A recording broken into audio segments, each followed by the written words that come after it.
Today I'm going to go over reel selection for kayak fishing.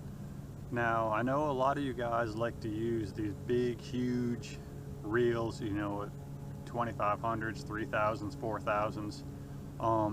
In my opinion, those are overkill. I know the bigger reels have more stopping power, they hold more line, but in my opinion I like to go with the smallest reel possible.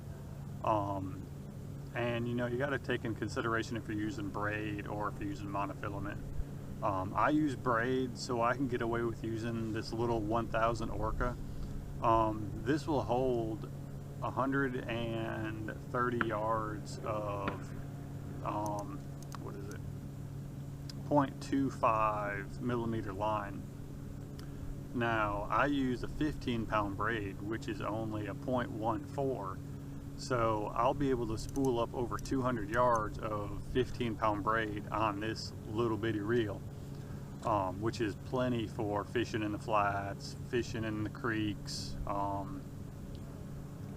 Another thing to think about too, when you're getting a smaller reel, if you want to decide to downsize like I'm doing, look at the capacity of the drag.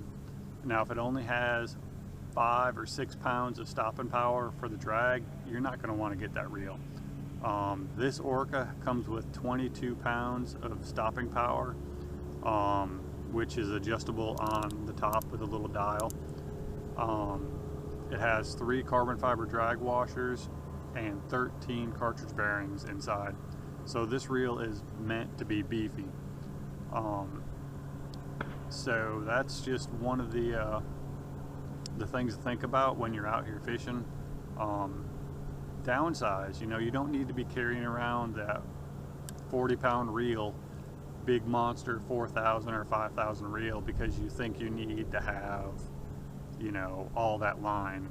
I mean, because how often do you really catch something when you're in a kayak and it spools out 200 yards of line before you can pull up your stakeout pole and go chase them down?